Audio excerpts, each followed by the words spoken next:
Sometimes the hardest thing in life is asking for help when you've lost everything. We've all been there, standing before someone who has what we desperately need, swallowing our pride and hoping they'll show mercy. Runa had lost her family, her home, and her honor when raiders burned her village. With winter coming and nowhere to turn, she approached Eirik Thorsson, the richest man in Vargstad, begging for work as a servant. Everyone expected him to turn her away. Instead, this wealthy heir to trading ships looked at this mud-stained woman and said something that shocked the entire port. "Only if you'll be my bride." But why would a man who could marry any noble daughter choose a penniless refugee? Before we jump back in, tell us where you're tuning in from, and if this story touches you, make sure you're subscribed, because tomorrow I've saved something extra special for you. The sea mist clung to Vargstad's wooden docks like memories that refused to fade. Runa pulled her torn woolen cloak tighter around her shoulders, the familiar weight of the faded blue fabric offering little comfort against the harsh morning wind. The cloak had once belonged to her mother, woven with threads dyed from precious indigo, a mark of their family's standing in Skoldhaven.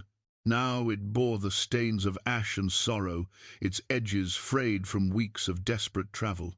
She stood at the edge of the bustling port, watching longships sway against their moorings like sleeping giants. The wealth of Vargstad overwhelmed her senses. Silver arm rings gleamed on merchants' wrists, fine furs draped over traders' shoulders, and the scent of exotic spices mingled with salt air. This was a world she had once known, before the raiders came with fire and steel, before everything she held dear turned to smoke and memory.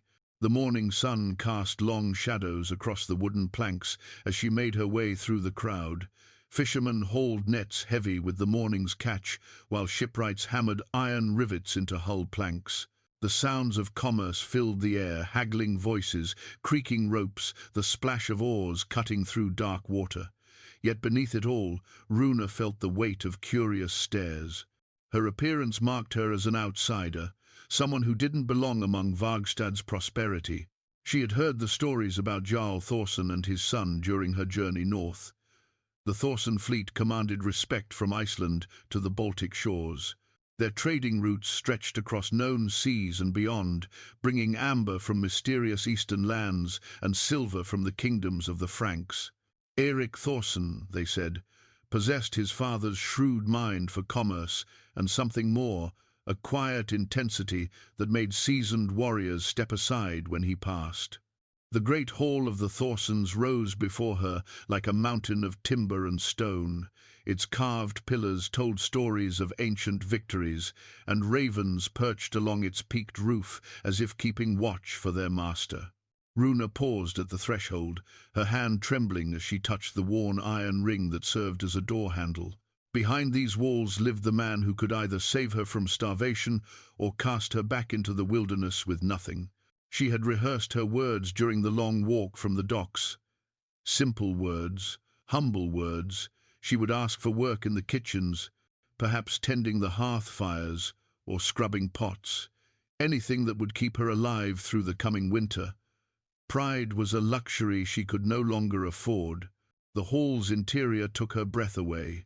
Tapestries depicting heroic sea voyages hung from timber walls, their rich colours speaking of wealth beyond her current comprehension. A fire crackled in the central hearth, its warmth reaching across the vast space to touch her frozen cheeks. Tables made from single pieces of ancient oak stretched along the walls, their surfaces polished to mirror brightness. At the far end of the hall, two men sat engaged in quiet conversation. She recognized Jarl Thorsson immediately.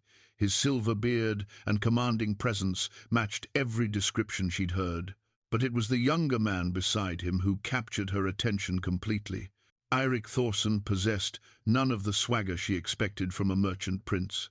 He sat with the easy confidence of someone comfortable in his own skin, his dark hair falling past his shoulders in the traditional warrior's style. When he laughed at something his father said, the sound carried genuine warmth rather than the hollow mirth of the entitled. His hands, she noticed, bore the calluses of someone who worked alongside his crew, rather than merely commanding them from comfort. A servant approached her with questioning eyes, and Runa found her carefully prepared words crumbling on her tongue. The reality of her situation crashed over her like a cold wave. She was about to beg for scraps from men who could buy and sell entire settlements. Her mother's cloak suddenly felt heavier, weighted with the memory of better days, when she had worn fine dresses and silver jewelry, when her father's name opened doors instead of closing them. "I seek an audience with the Jarl," she managed, her voice steadier than she felt. The servant's gaze swept over her threadbare appearance with practiced assessment. "What business brings you before Jarl Thorsson?" Runa swallowed her pride like bitter medicine. "I seek work in service to this household." Whispered conversations ceased as her words carried across the hall. She felt the weight of judgment from every corner, the silent calculation of her worth in a world where value was measured in silver and ships. Yet she kept her spine straight and her chin raised, drawing on reserves of dignity she wasn't certain still existed. Jarl Thorsson's keen eyes found her across the distance. She had expected dismissal, perhaps even mockery. Instead, she saw something unexpected, a flicker of recognition, as if her desperation reminded him of something from his own past. He gestured for her to approach, and somehow her legs carried her across the seemingly endless stretch of wooden floor. "You've travelled far," the Jarl observed, his voice carrying the authority of a man accustomed to being obeyed. "Your speech marks you as nobility, yet your appearance suggests otherwise." Heat rose in her cheeks, but she met his gaze without flinching. "Circumstances have changed, my lord. I ask only for honest work." It was then that Eirik spoke, his voice carrying a warmth that surprised her. "What skills do you offer?" The question hung in the air like morning mist. Runa realized she had no answer that would satisfy a practical household. She had been trained in music and poetry, in the management of servants rather than service itself. Her hands were soft despite recent hardships, unmarked by the rough work she now sought. "I can learn," she said simply, the words carrying more truth than any elaborate claim. "I have nowhere else to go." Silence stretched between them like a bridge she wasn't certain would hold her weight. Eirik studied her with eyes the color of storm clouds, seeing something she couldn't name. When he finally spoke, his words changed everything. "Only if you'll be my bride." The hall erupted in whispered shock. Servants paused in their duties, and even Jarl Thorsson's eyebrows rose in surprise. Runa felt the world tilt beneath her feet, certain she had misheard. Men like Eirik Thorsson married Jarl's daughters, women who brought dowries of land and political alliance. They didn't propose to desperate refugees seeking kitchen work. "I don't understand," she whispered.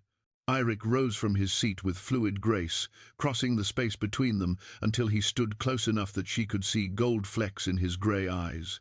"You asked for work. I'm offering partnership. Marriage to me would secure your future far better than any servant's position." "You don't know me," Runa protested, her mind reeling. "You know nothing of my family, my past, my worth."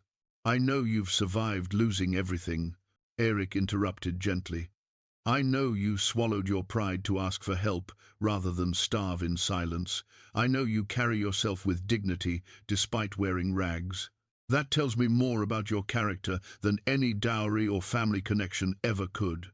Around them, the hall buzzed with quiet conversation as witnesses processed this unexpected turn. Runa saw calculation in some faces, approval in others, and outright shock in most. A proposal of marriage between a merchant prince and a destitute stranger would be discussed in every household in Vargstad before sunset. "Why?" she asked, the word barely a breath. Eirik's smile held genuine warmth mixed with something deeper, a loneliness she recognized because it echoed her own. "Perhaps because I see strength where others see only poverty. Perhaps because arranged marriages have brought my family political advantage but little joy." Or perhaps because sometimes fate places exactly what we need directly in our path, even when we're not wise enough to recognize it. Jarl Thorsson cleared his throat, his voice cutting through the tension. "Eirik, this is highly unusual, but not unheard of," his son replied, without taking his eyes from Runa's face. "You married my mother for love rather than alliance, father. She brought you happiness worth more than gold." The older man's expression softened at the mention of his late wife. "That was different circumstances entirely." "Was it?" Eirik asked.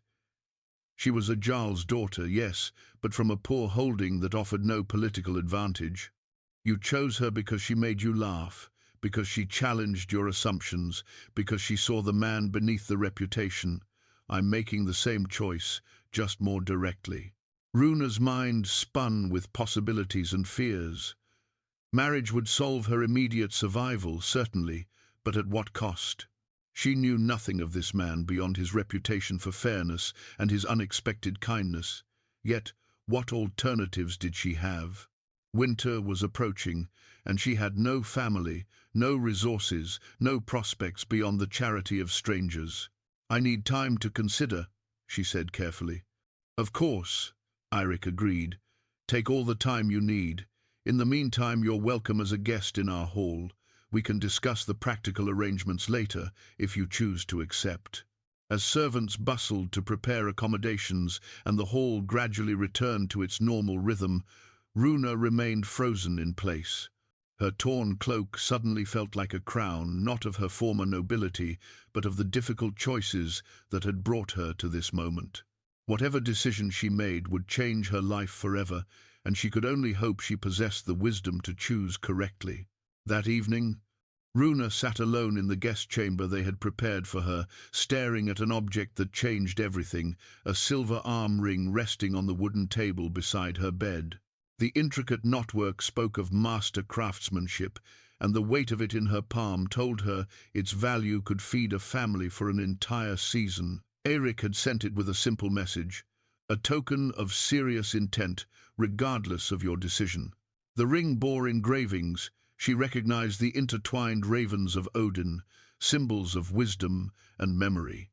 But it was the smaller detail that made her breath catch.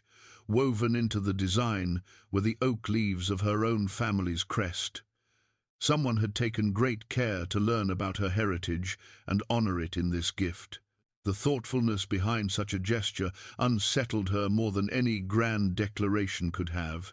A soft knock interrupted her contemplation. A young woman entered, carrying a tray of food, fresh bread, salted fish, and honey cakes that made Runa's stomach remind her how little she'd eaten in recent days. But it was the woman herself who captured her attention. Golden-haired and quick-eyed, she moved with the confident grace of someone comfortable in these halls. "I'm Astrid," the woman said, setting down the tray. "Eirik's cousin, though I serve more as his advisor than ornament to the household." "Advisor?" Runa couldn't hide her surprise. Women held influence in Norse society, certainly, but rarely in matters of trade and politics. Astrid's smile held sharp intelligence. "My father died when I was young, leaving me his knowledge of Eastern trade routes and foreign languages. Eirik was wise enough to value skill over convention." She settled into the room's other chair without invitation. "I wanted to speak with you before you make your decision." "To warn me away from him?" Runa asked carefully. "Quite the opposite." Astrid's expression grew serious. "To tell you something that might help you understand why he made such an offer to a stranger." Runa waited, sensing the weight behind those words. 3 years ago, Eirik was engaged to Sigrid Eriksdotter, a jarl's daughter from the Northern Territories. Beautiful, wealthy, perfectly suitable by every measure our society values. The marriage would have united two powerful trading families and secured new routes through her father's lands. What happened? She fell in love with someone else, a skald who traveled with her father's court. Rather than honor her betrothal, she eloped on the eve of their wedding ceremony.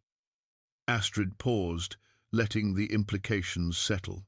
Eirik discovered their plan the night before and could have stopped them. Instead, He gave them gold for their journey and wished them happiness. Runa felt something shift in her understanding of the man who had offered her salvation. That must have been humiliating for him. Publicly, yes, but privately, I think it freed him from something he never truly wanted. He told me afterward that he couldn't imagine binding himself to someone who looked at him like a business transaction rather than a person worth knowing. The fire crackled in the small hearth, casting dancing shadows on the wooden walls. Runa found herself thinking of Eirik's eyes when he'd made his proposal, the genuine warmth mixed with something deeper, more vulnerable. He could have any woman he chose, she said quietly. Why risk scandal by proposing to someone like me? Because you didn't come to him with calculated intentions. You came seeking honest work, not advantage. You showed him truth when everyone else shows him what they think he wants to see. Astrid leaned forward. Do you know what he said about you after you left the hall? Runa shook her head. He said you reminded him of his mother not in appearance, but in the way you refused to let hardship break your spirit. She died when he was 12, and I think part of him has been searching for that kind of strength ever since. Before Runa could respond, shouts erupted from the direction of the docks. Both women moved to the window, peering through the darkness toward the harbour. Orange light flickered against the night sky, the unmistakable glow of fire. The ships! Astrid breathed, her face pale with alarm. They rushed from the chamber together, following the sound of running feet and urgent voices. The great hall buzzed with activity as warriors grabbed weapons and merchants secured their most valuable goods. Through the chaos, Runa saw Eirik organizing the response with calm efficiency, sending men to form bucket chains while others moved to protect the trading warehouses. "What's happening?" she asked, a passing servant. "Raiders," the man replied grimly. "They've set fire to 3 ships and are moving toward the merchant quarter." Runa's blood turned cold. The memories crashed over her like a physical blow. The acrid smell of burning thatch, the screams of her neighbors, the sight of her father falling beneath a raider's axe. Her hands began to shake, and for a moment she couldn't breathe. "Come," Astrid said firmly, grasping her arm. "We need to get you to safety." But Runa pulled away, her gaze fixed on the silver arm ring she still clutched in her palm. In that moment of crisis, watching Eirik risk his own safety to protect his people, she understood something profound about the choice before her. This wasn't just about survival or even marriage, it was about finding a place where she could belong again, where her presence might actually matter to someone. "No," she said, surprising herself with the strength in her voice. "I want to help." Astrid stared at her as if she'd announced her intention to fly. "You're not trained for battle. But I know how to organize evacuations. I know how to treat burns and smoke sickness. I know how to keep people calm when everything feels hopeless, because I've lived through this before." Without waiting for agreement, Runa moved toward the group of women and children gathering near the hall's rear entrance. Her torn cloak suddenly felt like armor rather than shame as she began directing them toward the safest shelters, her voice carrying the authority of someone who understood genuine crisis. The attack lasted until dawn. When the smoke finally cleared, Vargstad had lost 2 trading vessels and several warehouses, but the raiders had been driven off with minimal loss of life. The community's response had been swift and organized, limiting the damage that could have been catastrophic. Runa found herself sitting on the docks as the sun rose, exhaustion weighing her down like stones. Her dress was stained with soot and blood from tending the wounded, and her voice was hoarse from coordinating rescue efforts. But she had been useful. For the first time since losing her family, she had contributed something meaningful to other people's survival. "You saved lives tonight," Eirik said, settling beside her on the wooden planks. She looked at him, really looked, seeing past the wealth and status to the man beneath. His own clothes were scorched and torn, his hands bandaged from fighting the fires. He had risked everything to protect people who depended on him, just as her father had done. "I know my answer," she said quietly, holding out the silver arm ring. His expression grew guarded. And, yes, she said simply, but not because I need your protection or your wealth, because I see who you really are when everything else is stripped away, because you offered partnership rather than charity, because you honor my family's memory, even though you barely know me. Eirik's smile transformed his entire face, years of careful control giving way to genuine joy. Are you certain? There's no shame in choosing differently. I'm certain. She slipped the ring onto her arm, feeling its weight settle like a promise. When do we begin? We already have, he replied, taking her soot-stained hand in his scarred one. Everything that comes next we face together. As they sat watching the sun paint the harbour gold, Runa realized that losing everything had brought her exactly where she needed to be.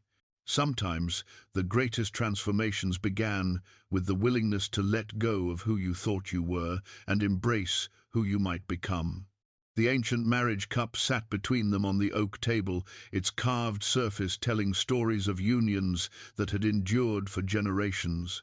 Made from a single piece of walrus ivory and adorned with silver inlay, the cup bore the names of every Thorsson bride who had drunk from it before taking her vows. Soon, Runa's name would join that sacred list, but first she had to navigate the complex negotiations that preceded any Viking marriage. The dowry arrangements are unconventional, Jarl Thorsson said, his weathered fingers drumming against the table's polished surface. Traditionally, we would negotiate with your family for livestock, land, or silver. In your circumstances, I bring nothing but myself, Runa finished quietly. She had expected this conversation, dreaded it even, but Eirik's hand found hers beneath the table, his touch steadying her resolve. That's not entirely accurate, Eirik interjected. She brings knowledge of southern trade dialects, connections to nobles we've never been able to reach, and proven ability to organize people under crisis. Those skills have value that can't be measured in silver. His father's expression remained skeptical. The community expects certain traditions to be honored. A bride price, formal negotiations between families, witnesses from both houses. Then we'll create new traditions, Eirik said firmly. Let Runa's contributions to our household during the betrothal period serve as her dowry. If she proves herself valuable to our family's prosperity, the marriage proceeds with full honor. Astrid, who had been silent until now, leaned forward with interest. A trial betrothal? That's actually quite practical. It gives both families time to ensure compatibility while maintaining propriety. Runa appreciated their efforts to protect her dignity, but she couldn't shake the feeling that she was being discussed like livestock at market. What exactly would be expected of me during this trial period? You would live as part of our household, the Jarl explained. Not as a servant, but not yet as a wife. You would assist with trade negotiations where your language skills might prove valuable, help manage household affairs, and learn our customs while we learn yours. And if I fail to meet expectations? The silence stretched uncomfortably until Eirik spoke. Then we part as friends, and I provide you with silver enough to establish yourself wherever you choose to go. No dishonor to either family. Later that evening, Runa walked alone through Vargstad's twisting streets, needing space to process the magnitude of what she had agreed to. The trial betrothal offered security while preserving her dignity, but it also meant living in constant evaluation. Every word, every action would be weighed against their expectations of a suitable wife for their heir. The harbour drew her like a lodestone. Ships rocked gently at their moorings, their hulls creaking in the evening breeze. She found herself studying the vessels with new interest. These would be the foundation of her future prosperity if the marriage proceeded. The largest longship bore carved dragon heads that seemed to watch her with knowing eyes, as if they could see the uncertainty she tried so hard to hide. Second thoughts? Eirik's voice came from behind her. She didn't turn around immediately. Many thoughts, not necessarily second ones. He joined her at the dock's edge, following her gaze to the ships. My grandfather built that one. he said, nodding toward the dragon-headed vessel. The Sea Raven. She's carried our family's fortune across more waters than any other ship in these harbors. Tell me about the trade routes, Runa said. If I'm to contribute to your family's prosperity, I should understand how it all works. Eirik's smile suggested she had passed some unspoken test. We trade amber and furs south to the Frankish kingdoms, bringing back silver and spices. The eastern routes take us up the rivers to lands where they value our iron and receive silk that comes all the way from places beyond the rising sun. Each voyage can double our investment, but the risks are enormous. What kind of risks? Storms that can swallow entire fleets, pirates who know exactly when merchant ships return heavy with cargo, political changes that can close profitable routes overnight. He paused, studying her face in the moonlight. And sometimes, trusting the wrong partners can cost everything. Runa heard the weight behind those words. You've been betrayed before. My father's brother, actually. He took detailed knowledge of our roots and used it to establish his own competing business in Iceland. Nearly ruined us 5 years ago. Eirik's jaw tightened with old anger. Trust is the most valuable commodity in our world, and the most dangerous one to extend carelessly. Is that why you offered marriage to a stranger? Because I have no existing loyalties to betray. He turned to face her fully, his expression serious. Partly yes, but mostly because you showed me honesty when everyone else shows me what they think I want to see. That's rarer than precious metals in my experience. A comfortable silence settled between them as they watched the tide change. Runa found herself studying his profile, noting the way responsibility had carved lines around his eyes, despite his relatively young age. This was a man who carried the welfare of dozens of families on his shoulders, who made decisions that could mean prosperity or disaster for an entire community. What happens if I prove unsuitable? She asked quietly. You won't. How can you be so certain? Eirik smiled, but there was something vulnerable in his expression. Because you're asking the right questions, instead of making assumptions. Because you want to understand rather than simply benefit. Because you helped save lives during the raid instead of hiding in safety. He paused. And because you're the first woman I've met who seems more concerned about being worthy of trust than about what I might give her. They walked back toward the hall together, the marriage cup waiting for them like a bridge between her uncertain present and their shared future. As they crossed the threshold, Runa caught sight of her reflection in the polished surface of Eirik's shield hanging near the door. The woman looking back at her wore simple clothes and bore the marks of recent hardship, but her eyes held something new, not the desperate hope of survival, but the quiet confidence of someone who had found her place in the world. The trial betrothal would test them both, but as she looked at the ancient marriage cup gleaming in the firelight, Runa realized she was no longer afraid of the evaluation. She had survived losing everything once. She had proven her worth in crisis. Now she would prove it in the daily choices that built a life worth living. Tomorrow would bring new challenges, new expectations to meet, and new ways to demonstrate her value to the Thorsson family. But tonight she would rest knowing that she had found something precious beyond silver or safety. She had found a partnership based on mutual respect rather than mere convenience. The marriage cup would wait a little longer to bear her name, but Runa was beginning to believe that when the time came, she would be truly worthy of the honor. The bone gaming pieces lay scattered across the carved wooden board like tiny soldiers frozen in battle. Runa studied the position carefully, recognizing the tactical situation her opponent had created. Across from her, Magnus Grimson, one of Vargstad's most successful independent traders, watched with barely concealed smugness as she contemplated her next move.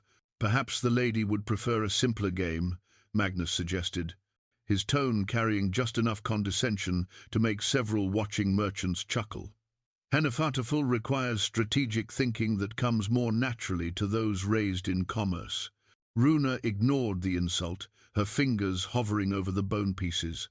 The gaming board had become her testing ground over the past week, a place where the men of Vargstad evaluated her worthiness to join their ranks.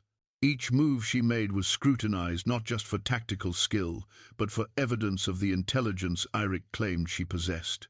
"The king seeks escape," she murmured, studying the board's center where Magnus had positioned his pieces to dominate the battlefield.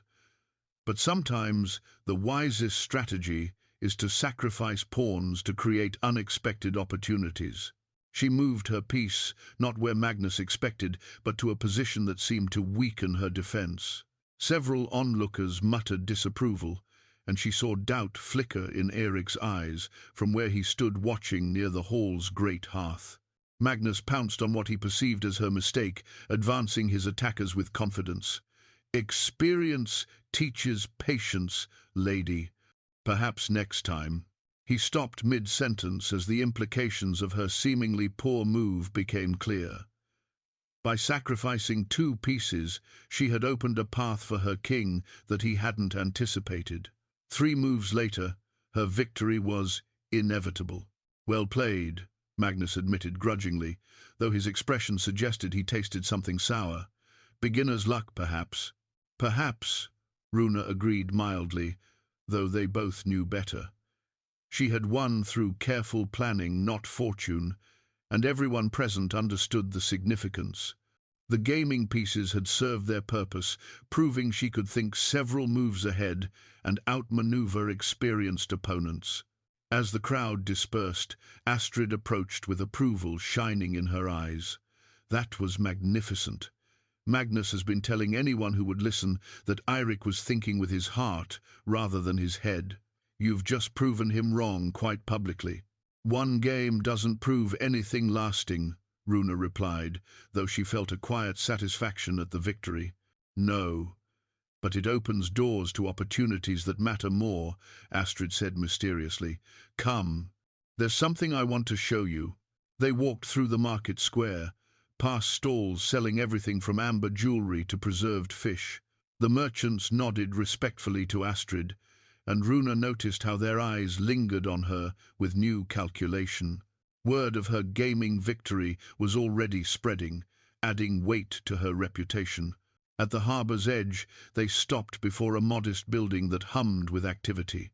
Through open doors, Runa could see clerks bent over ledgers while scales measured precious goods for recording. The scent of parchment and ink mingled with the salt air. "Our trading house," Astrid explained, "where every transaction is recorded, every debt tracked, every partnership evaluated. The foundation of the Thorsson fortune." She paused meaningfully. "And where your real test begins."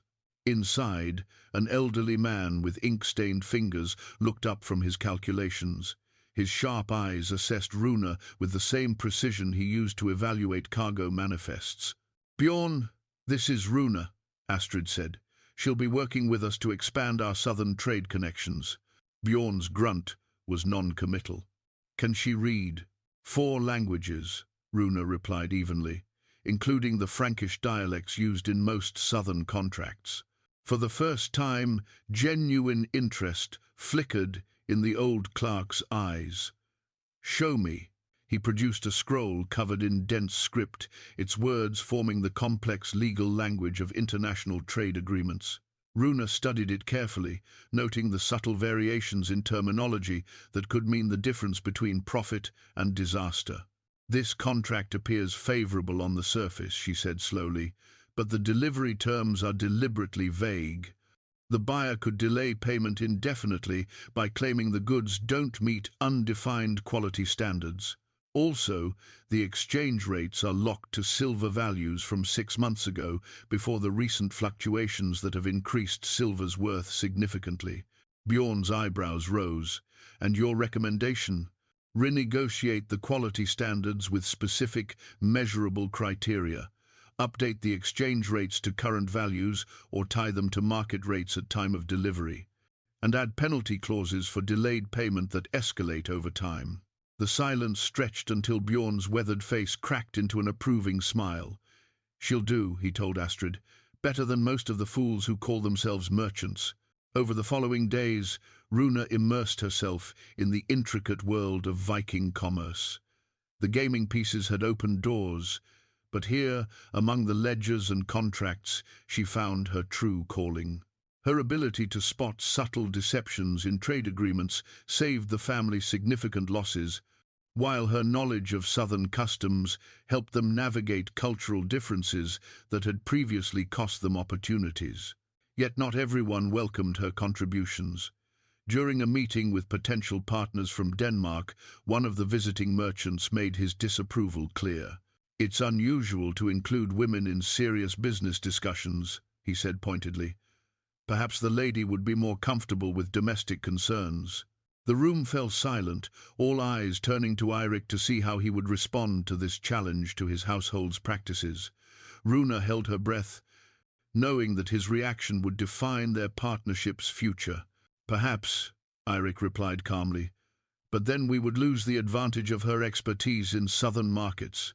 She's already identified 3 opportunities in your proposed routes that could increase profits by 20%. He smiled without warmth. "Of course, if you prefer to conduct business with less information and smaller returns, we can certainly accommodate that preference." The Danish merchant's bluster deflated as the practical implications became clear. In the world of trade, results mattered more than conventions, and Runa's contribution spoke louder than traditional expectations. That evening, as they reviewed the day's agreements, Eirik found her studying the ancient marriage cup that still awaited their formal ceremony. "Having doubts?" he asked gently. "About the marriage?" "No." She traced the silver inlay with one finger. "About whether I can live up to the names inscribed here. These women built legacies that lasted generations. What if mine proves temporary?" "Then we'll build something new together," Eirik replied. "Legacy isn't just about maintaining what came before. Sometimes it's about creating what comes next." The gaming pieces had tested her tactical mind, but the real game was just beginning.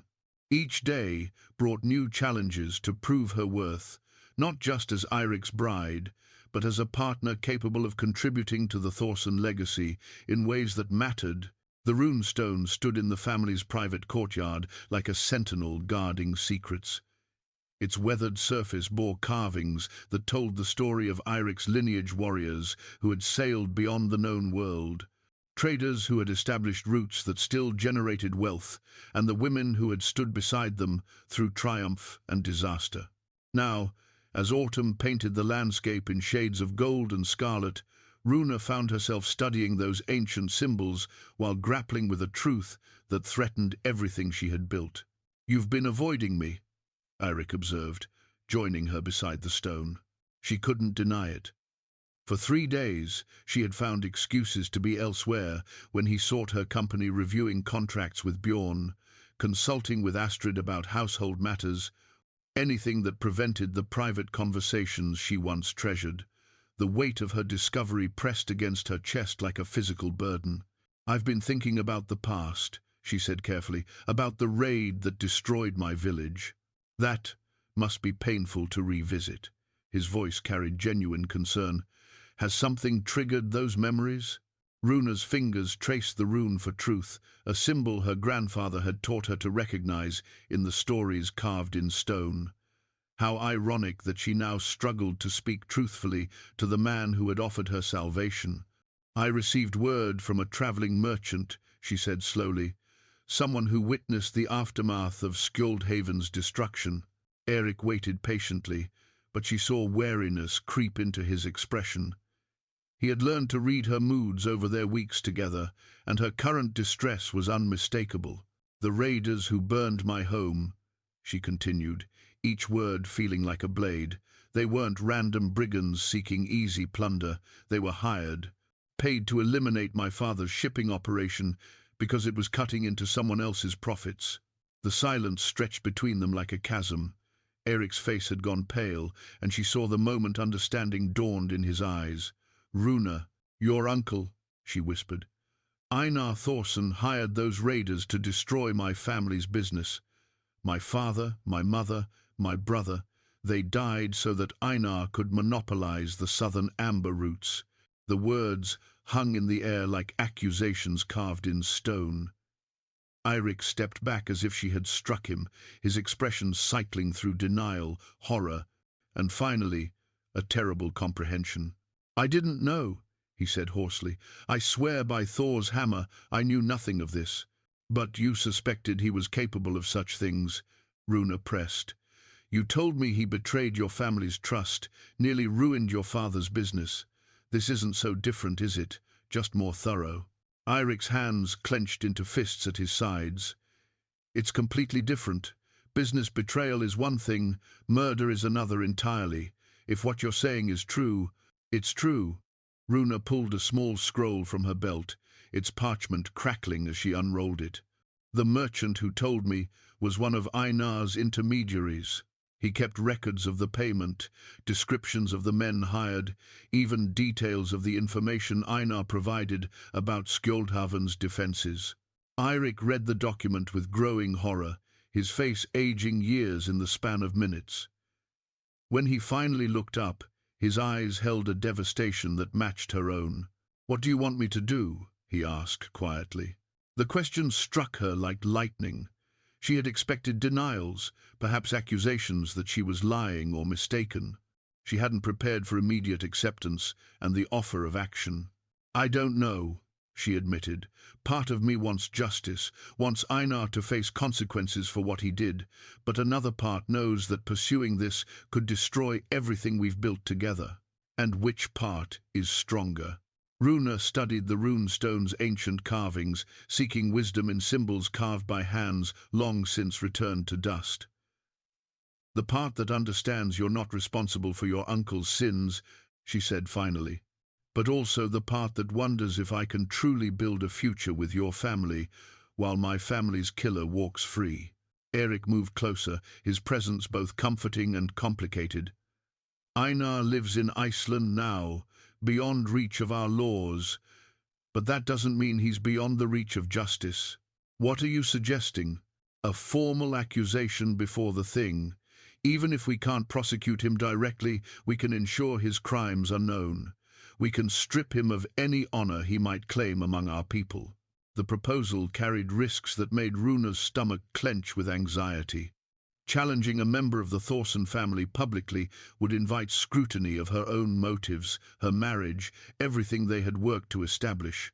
"Your father would oppose such action," she said. "Einar is his brother, blood of his blood. Family loyalty runs deeper than justice in your culture. Then we'll discover which matters more to him, protecting a kinslayer or honoring the innocent dead." Eirik's jaw set with determination. "I won't ask you to forget your family's murder for the sake of convenience." That evening, they presented the evidence to Jarl Thorsson in his private chambers. The old warrior read the merchant's account with growing anger, his weathered features hardening like stone. When he finished, he set the parchment aside and stared into the fire for long moments. "I always wondered how Einar acquired such detailed knowledge of routes he'd never sailed," he said finally. "I assumed he had spies among our crew, not that he was orchestrating attacks against competitors." "What will you do?" Runa asked. "What honor demands." His voice carried the weight of absolute decision. "Einar will be declared outlaw at the next thing. His property will be forfeit, his name stripped from our family records." He looked directly at Runa. "It won't bring back your kin, but it will ensure their deaths weren't without consequence." Relief and sorrow warred in Runa's chest as she realized the magnitude of what Eirik's family was willing to sacrifice for justice. They were choosing her grief over their own blood, honoring her loss above their comfort. "There's something else," she said quietly. "The merchant indicated that Einar might attempt similar attacks against your current operations. He's not finished with his vendetta against your family." Father and son exchanged grim looks. "Then we'll be ready for him," Eirik said simply. As they left the Jarl's chambers, the runestone seemed to watch their passage with ancient approval. Truth had been spoken, justice set in motion, and the foundation of their partnership tested by fire. They had emerged stronger, bound not just by affection or convenience, but by shared commitment to honor the dead and protect the living.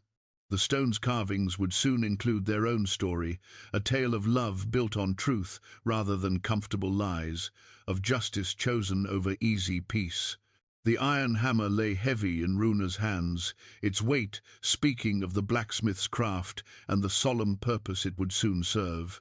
Forged specifically for the outlawing ceremony, the hammer bore runes of binding and banishment along its oak handle symbols that would formalize Einar's exile from all civilized society. Tomorrow, at the Thing Assembly, she would be the one to speak the formal accusations that would strip him of name, honor, and protection under Norse law.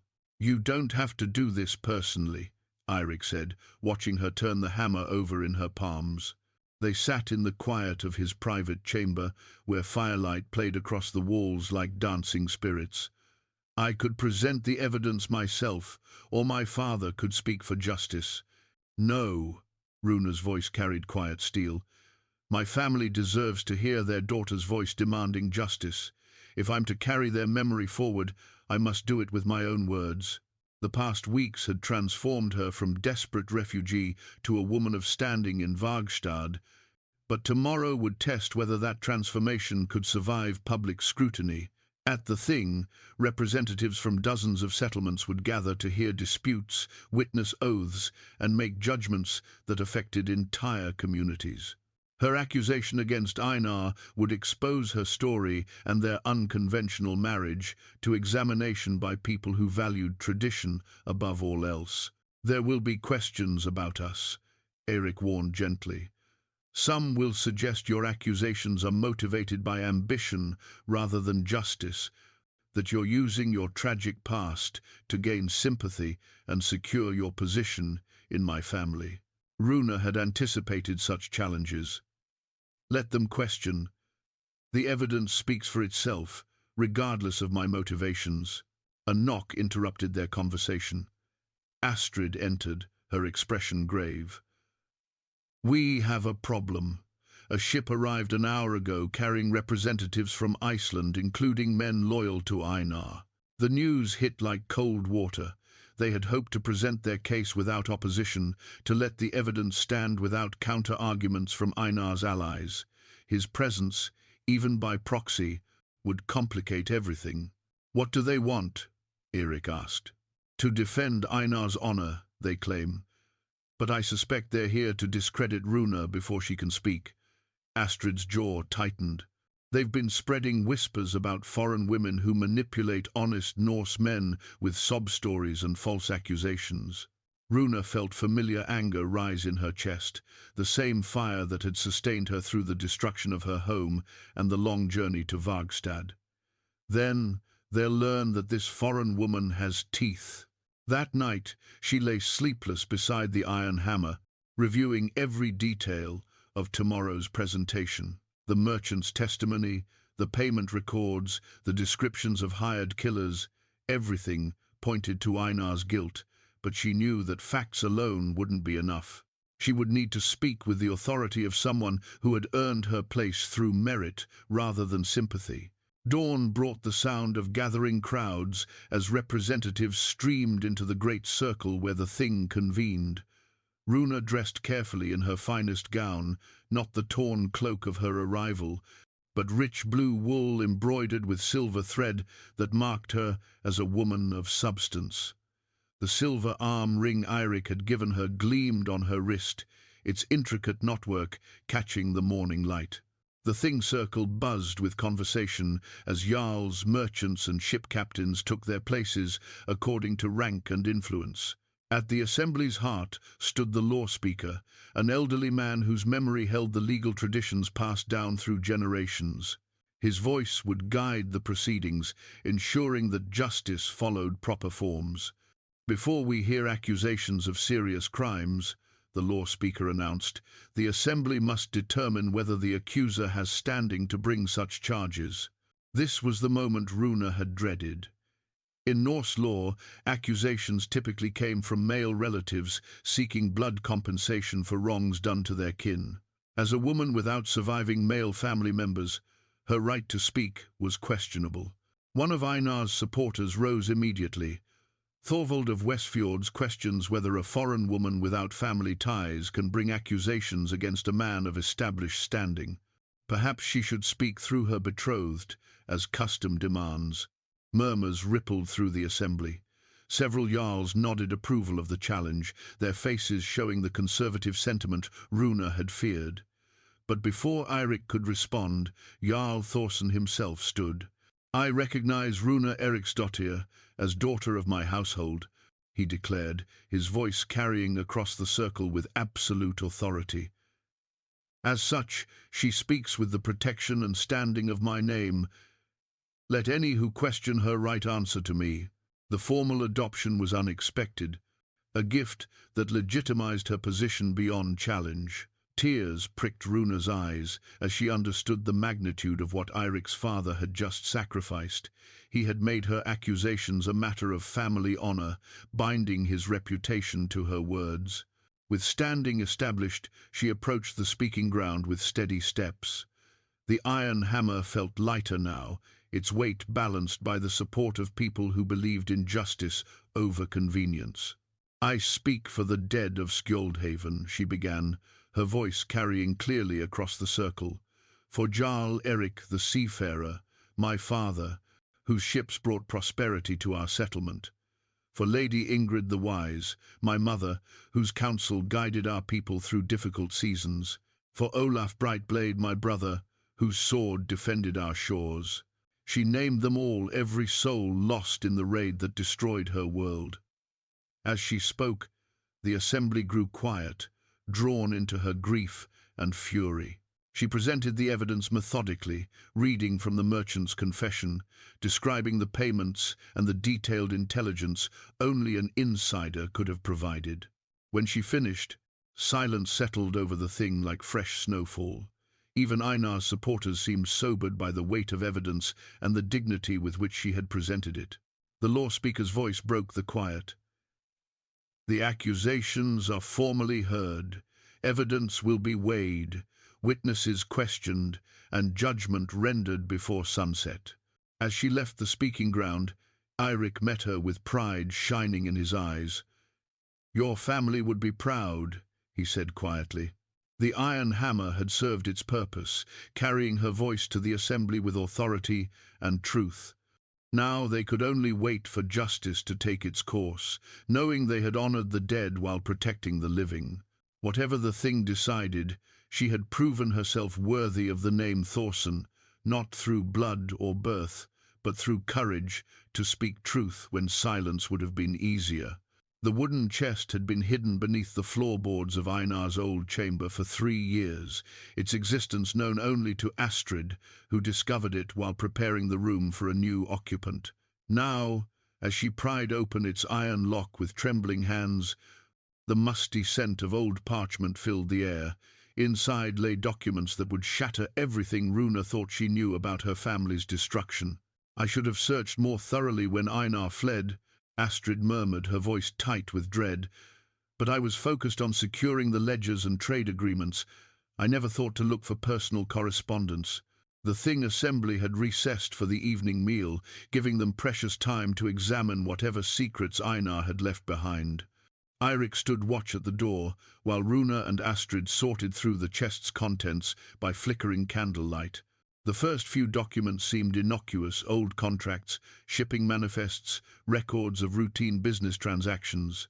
But buried beneath these mundane papers lay something that made Runa's blood turn to ice, a letter written in her father's own hand. "Brother Einar," she read aloud, her voice barely above a whisper, "I write to confirm our agreement regarding the southern amber routes. Your proposal for consolidating our operations under single management makes sound business sense, and I am prepared to withdraw my ships from active trading in exchange for the partnership percentage we discussed." The parchment crumbled slightly as her hands shook. "This doesn't make sense. My father would never willingly abandon his trading routes. The sea was his life. Astrid had gone pale as she examined another document, a detailed map of Skjoldhaven showing defensive positions, guard rotations, and the location of the family treasury. "This isn't reconnaissance from spies," she said grimly. "This is information only someone very familiar with your settlement could have provided." Eirik moved closer, reading over their shoulders. "The handwriting is mine." The voice from the doorway froze them all like winter wind. Jarl Thorsson stood in the entrance, his weathered face aged by grief and shame. Behind him, the sounds of the Thing's evening feast continued, unaware of the revelation unfolding in this small chamber. "Father?" Eirik's voice carried confusion and growing horror. "What are you saying?" The old Jarl stepped into the room, closing the door behind him with the careful deliberation of a man walking to his own execution. "I'm saying that your uncle didn't act alone, that the plan to eliminate Eirik Seafarer's competition was mine from the beginning." Runa felt the world tilt beneath her feet. The man who had formally adopted her, who had given her standing to accuse Einar, who had welcomed her into his family, he was confessing to orchestrating her family's murder.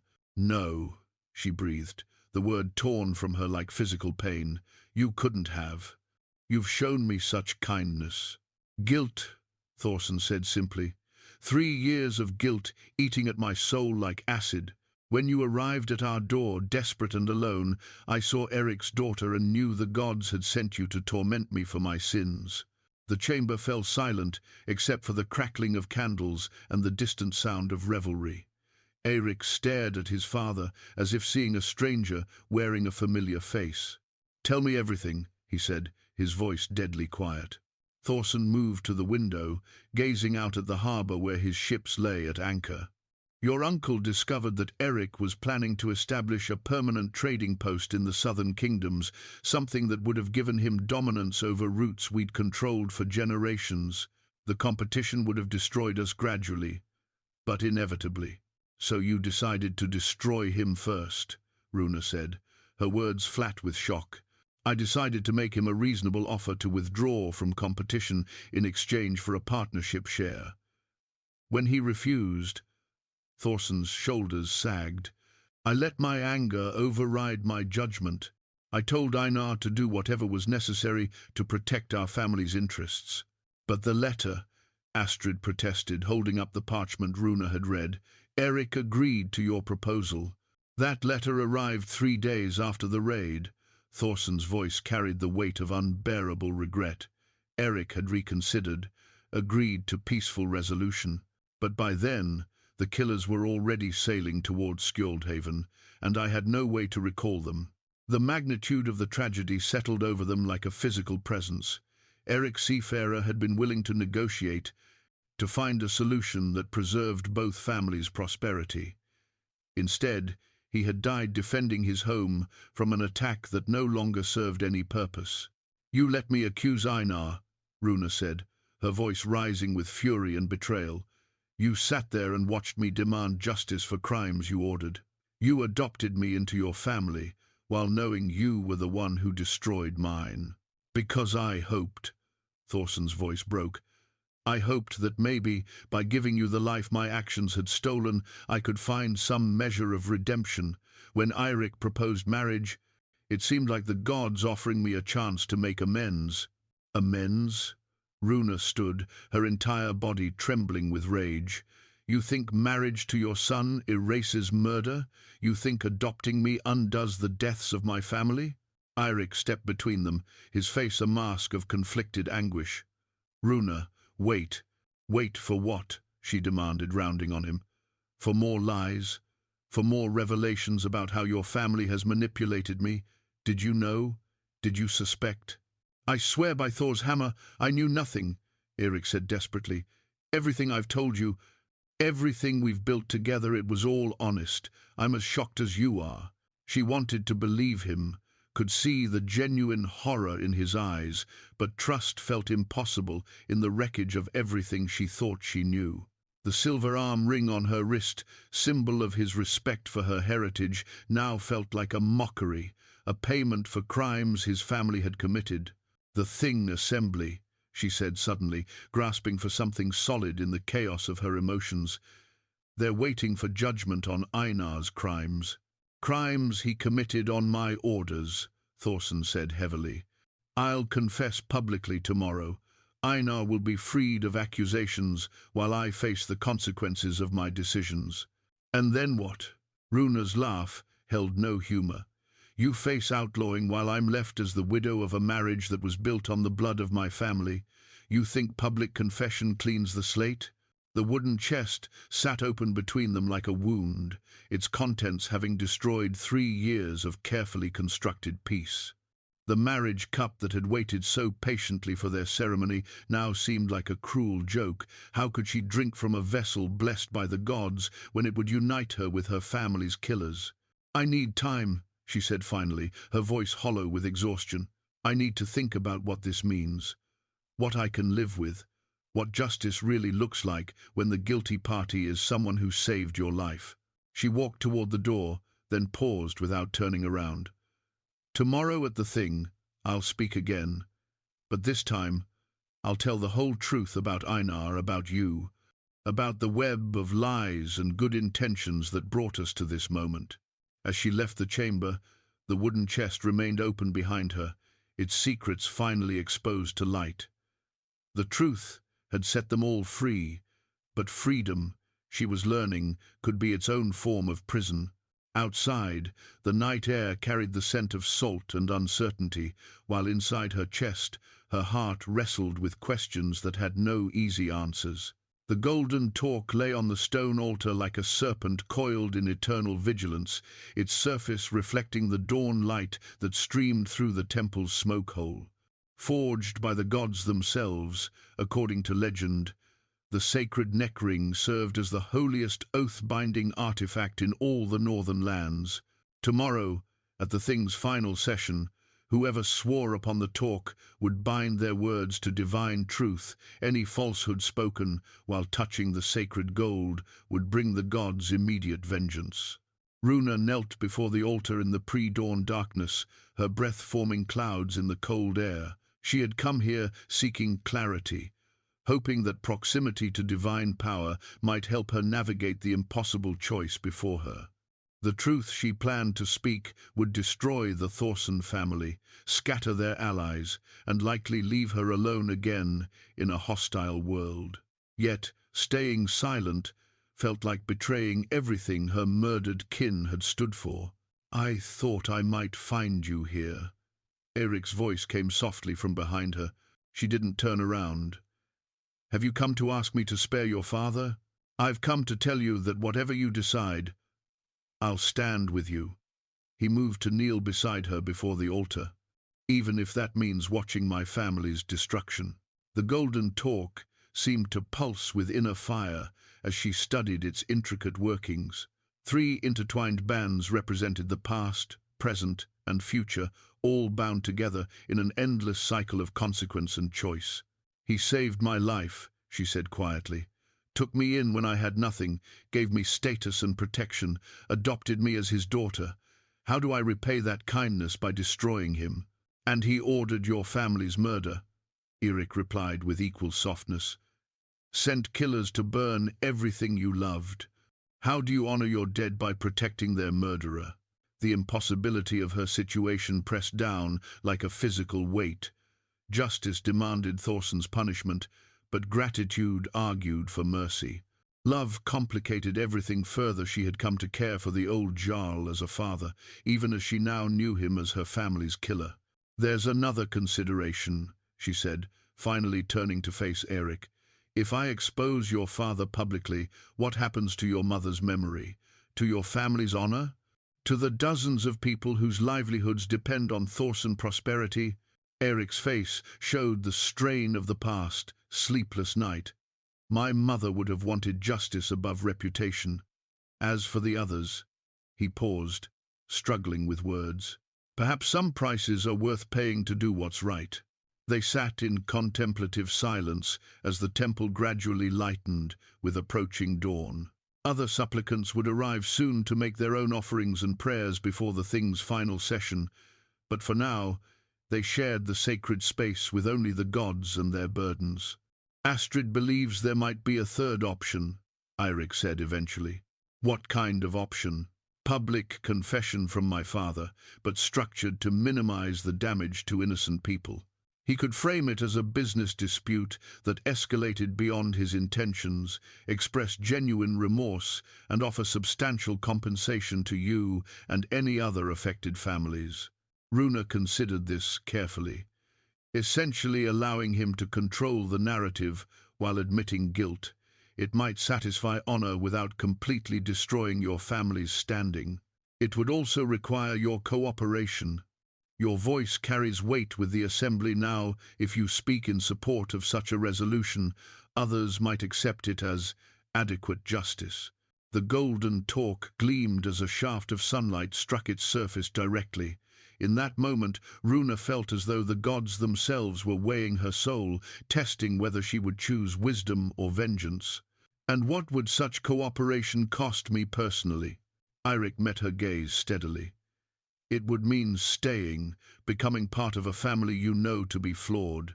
It would mean building our life together on a foundation of difficult truths rather than comfortable illusions. Could you live with that, knowing that your happiness is built partially on your father's crimes? Could you live with destroying innocent people for the sake of perfect justice? He countered gently. There are no clean choices here, only different kinds of compromise. They were interrupted by the arrival of other worshippers, merchants seeking favorable winds for voyages, farmers praying for good harvests, warriors asking for courage in battle. The ordinary concerns of ordinary people, all of whom would be affected by whatever decision emerged from the thing. As they walked back toward the assembly ground, Runa found herself studying the faces they passed. She recognized many of them now, the baker who had given her sweet rolls when she first arrived, the shipwright who had explained Viking construction techniques, the mother who had smiled at her in the market. These people had done nothing wrong, yet they would suffer if the Thorsson name became synonymous with murder and betrayal. "There's something else to consider," she said as they reached the edge of the thing circle. "Einar is still out there, still dangerous. If we destroy your father's authority, who will have the resources and motivation to protect against his future schemes?" Eirik nodded grimly. "My uncle won't simply accept outlawing peacefully. He'll see this crisis as an opportunity to reclaim what he feels was stolen from him." The morning assembly was already gathering, jarls and merchants taking their places according to ritual hierarchy. At the circle's center, the law speaker prepared the day's proceedings while scribes arranged their materials to record whatever judgments emerged. Runa saw Thorvald of Westfjords watching her with calculating eyes, Einar's supporter who had challenged her right to speak yesterday. His presence reminded her that powerful men had invested interests in seeing her accusations fail, regardless of their truth. "If I speak in favor of a negotiated resolution," she said quietly, "they'll claim I was bought off or intimidated. They'll say my accusations were false from the beginning." "Let them say what they will," Eirik replied firmly. "The people who matter, the ones who've come to know you, will understand that you're choosing mercy over vengeance." As the assembly prepared to reconvene, Astrid approached them with news that changed everything yet again. "A ship arrived during the night," she said breathlessly. "Flying Einar's colors. He's here, ready to defend himself in person." The implications hit Runa like a physical blow. Einar's presence meant the whole truth would likely emerge, regardless of her intentions. He would certainly reveal his brother's involvement to deflect blame from himself, turning the proceedings into a family civil war played out before the entire assembly. "Then the choice has been taken from us," she said with strange relief. "Truth will out, whether we guide it or not." As they moved toward the speaking ground, the golden talk's gleam seemed to follow them like a promise. Whatever words were spoken today would be bound by divine power, making deception impossible and evasion futile. "Are you ready?" Eirik asked, taking her hand as they approached the assembly. Runa thought of her father's letter agreeing to peaceful resolution, arriving too late to save anyone. She thought of Thorson's adoption of her, genuine kindness born from guilty conscience. She thought of the impossible complexity of human motivation, where good and evil intertwined like threads in a tapestry. "No," she said honestly, "but I'm willing." The law speaker's voice rang across the circle, calling the assembly to order. Somewhere in the crowd, 3 generations of choices and consequences were about to collide, with truth as the only judge that mattered. The golden talk waited to bind whatever words emerged, ensuring that this day would be remembered not for its comfortable lies, but for its difficult honesty. Eirik Thorsson stood in the thing circle like a wolf among sheep, his weathered face bearing the arrogant smile of a man who believed himself untouchable.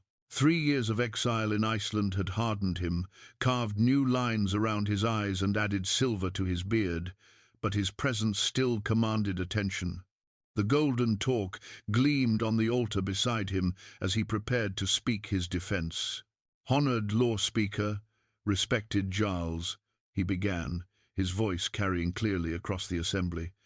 "I come before you to answer accusations made by desperate people seeking to blame their misfortunes on innocent men." Runa felt anger rise in her chest like a tide.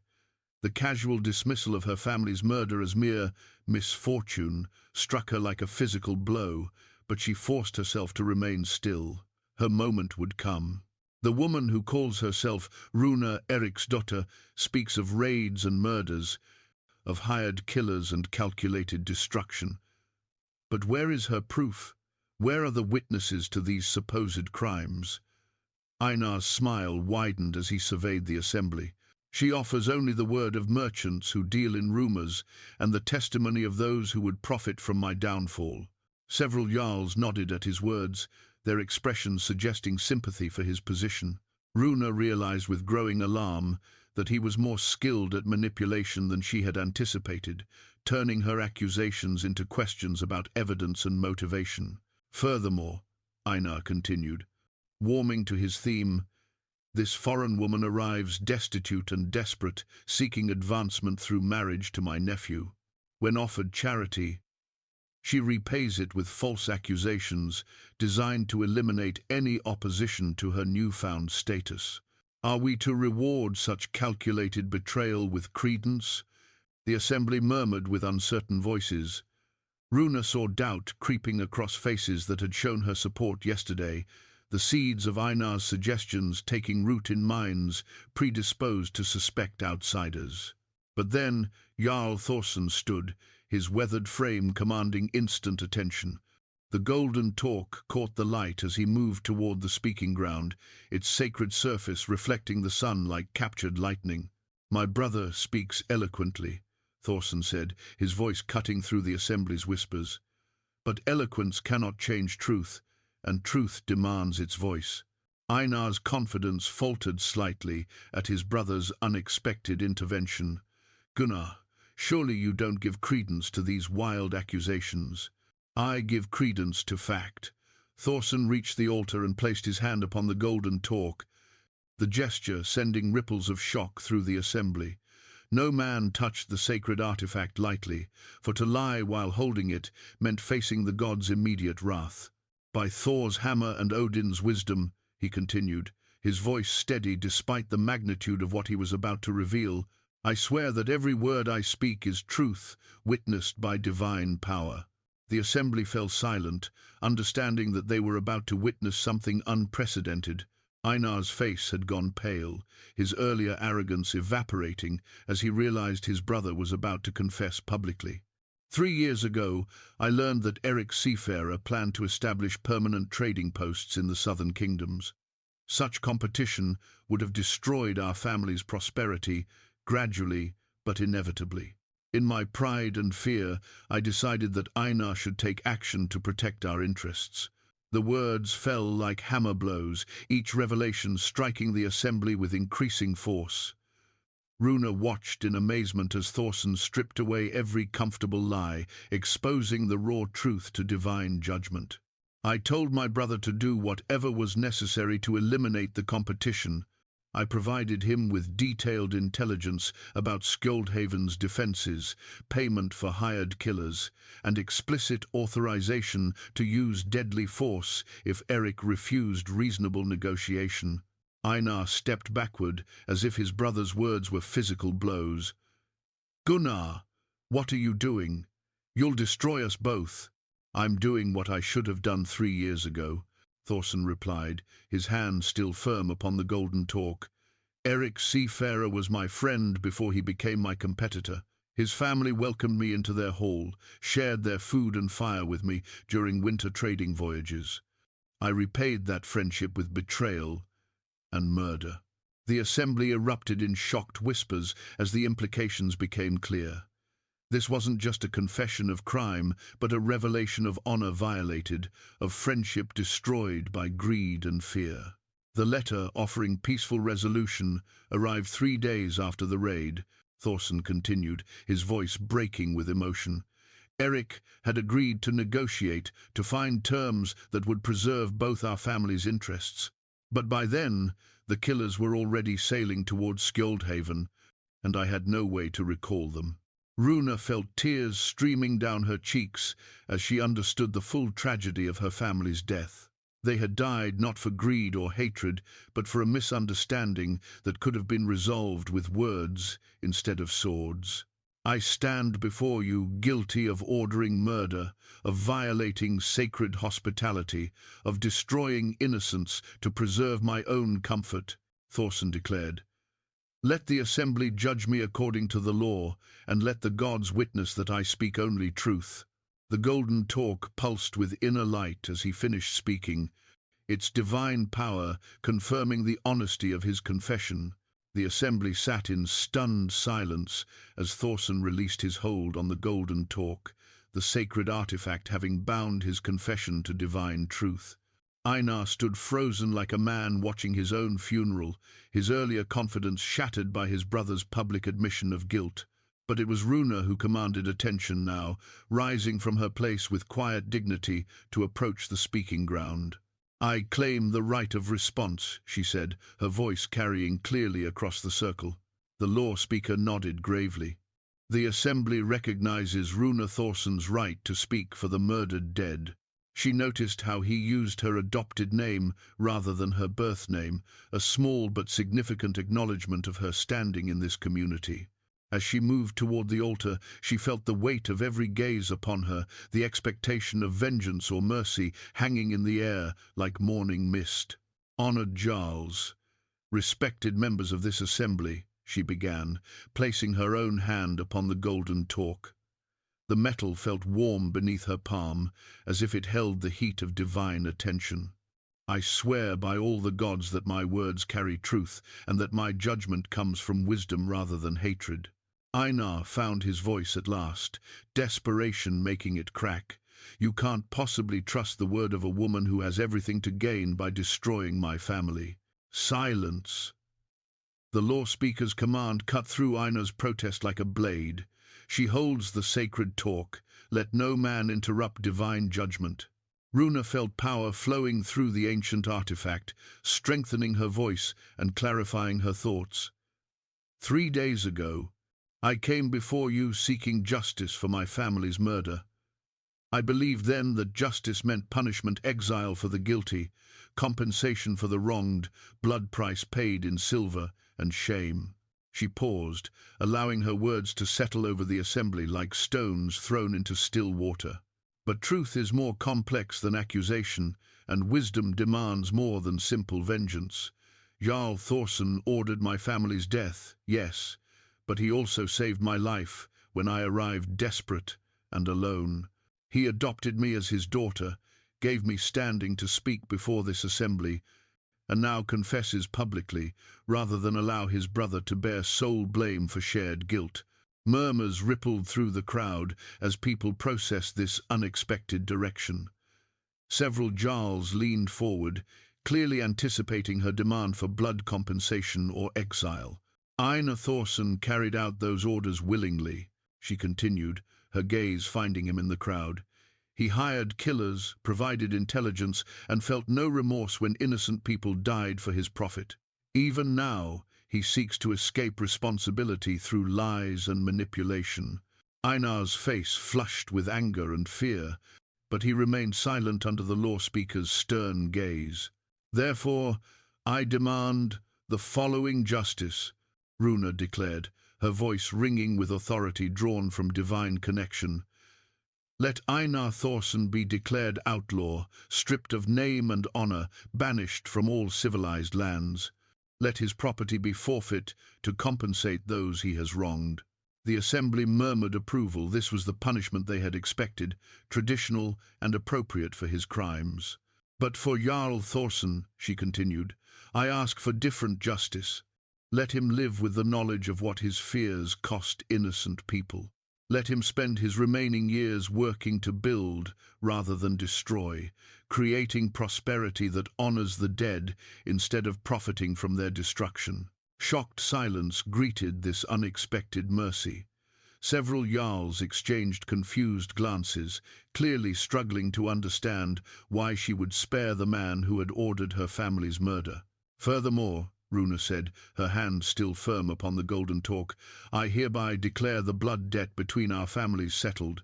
Jarl Thorsson's adoption of me as daughter, his protection when I needed shelter, and his public confession have paid the price of past wrongs. No further compensation is required or desired." Einar exploded with fury at this pronouncement. "You can't simply forgive murder. Blood demands blood. The law requires." "The law requires justice," Runa interrupted, her voice carrying divine authority. "And justice takes many forms. Sometimes it demands death, sometimes exile, sometimes the harder burden of living with consequences." She released the golden torque and turned to face the full assembly, her decision made and sealed by sacred power. "I choose mercy over vengeance because my family would have chosen building over destroying. They were traders and diplomats, not warriors seeking endless cycles of revenge."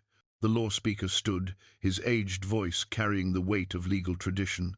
"The assembly has heard divine truth and witnessed divine judgment. Let the decisions be recorded and the punishments enacted according to the speaker's wisdom." As the formal declarations were made, Runa felt a strange lightness in her chest, as if a burden she had carried for years had finally been set down. The golden torque gleamed on the altar like captured sunlight, its purpose fulfilled and its power witnessed. Justice had been served, but not in the way anyone had expected, through understanding rather than retribution, through mercy that demanded more courage than vengeance ever could. 1 year later, the ancient marriage cup sat filled with honeyed mead on the oak table where this journey had begun. Its silver inlay caught the firelight as Runa traced the newly carved runes that spelled her name alongside generations of Thorsson brides. The inscription was different from the others, not just Runa, wife of Eirik, but Runa Thorsson, daughter by choice, bride by love, speaker of divine justice. The great hall buzzed with celebration as wedding guests shared stories and raised toasts to the couple whose unusual courtship had become legend throughout the northern settlements. But it was the quiet moments between the revelry that held the deepest meaning, moments when Runa caught Thorsson's eye across the room and saw peace where once there had been guilt, or when Eirik's hand found hers with the easy comfort of partners who had weathered storms together.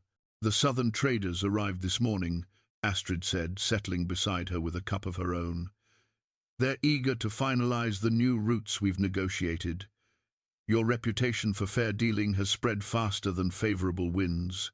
Runa smiled, thinking of how much had changed since her desperate arrival in Vargstad. The trading business she and Eirik had built together honored both their families' legacies while creating something entirely new.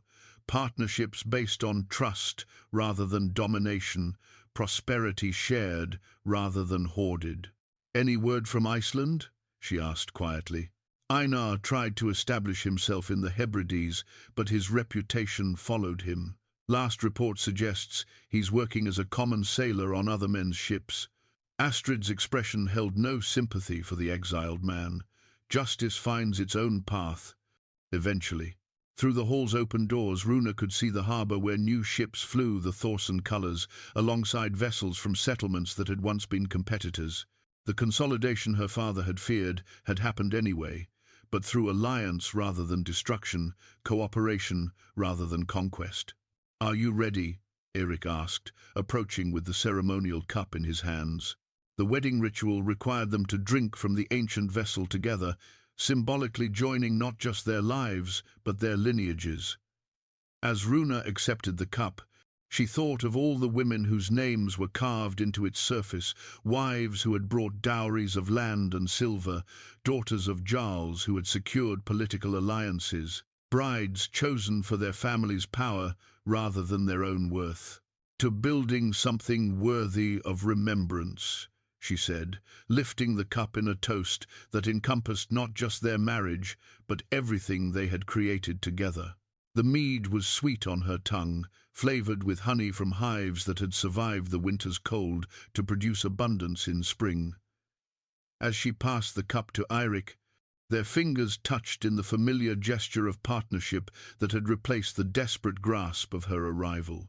"To choosing love over convenience," he replied, drinking deeply before setting the cup aside with reverent care. The law speaker stood to pronounce them officially wed, his words carrying the same authority that had governed the Thing assembly where truth had triumphed over comfortable lies. But Runa barely heard the formal declarations, her attention caught by Thorsson as he approached with something wrapped in fine cloth. "A wedding gift," he said simply, placing the bundle in her hands. She unwrapped it carefully, revealing a silver arm ring similar to the one Eirik had given her during their betrothal. But this ring bore different engravings, not her family's oak leaves, but new symbols that represented the life she had chosen to build.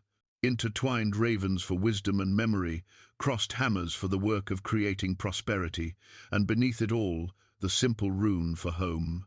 "It's beautiful," she whispered, understanding the deeper meaning behind the gift. This wasn't just jewelry, but acknowledgement that she had created a place where she belonged through choice rather than birth. As the evening progressed and guests gradually departed, Runa found herself back where this story had begun, standing in the harbour where desperate hope had transformed into profound partnership. The torn cloak she had worn that first day now rested in a place of honour in their home, its frayed edges a reminder of how far she had travelled. "Do you ever wonder what would have happened if you had simply asked for kitchen work, and I had agreed?" Eirik asked, joining her at the water's edge. "Sometimes," she admitted, "but I think we would have found each other anyway. Some partnerships are too necessary for the gods to leave to chance." The ships rocked gently at their moorings, their holds filled with goods that would bring prosperity to dozens of communities. Tomorrow would bring new challenges, trade negotiations to complete, routes to establish, the endless work of building trust across cultural boundaries. But tonight belonged to reflection on how losing everything had led to finding more than she had ever imagined possible. The marriage cup waited for them at home, its ancient surface ready to bear witness to the next generation of their shared story. Their names would join the others carved in silver and memory, but with a difference. Theirs was a partnership chosen freely, tested by truth, and strengthened by the decision to build rather than destroy. As they walked back toward the hall, where firelight spilled golden warmth into the night, Runa realized that sometimes the greatest transformations began not with dramatic gestures, but with simple courage, the courage to ask for help when pride demanded silence, to choose mercy when anger demanded vengeance, to build bridges when fear demanded walls. Behind them, the harbour held ships that carried more than cargo. They carried hopes made manifest, dreams transformed into practical reality, and the promise that tomorrow would bring new opportunities to prove that love, guided by wisdom, could indeed conquer all.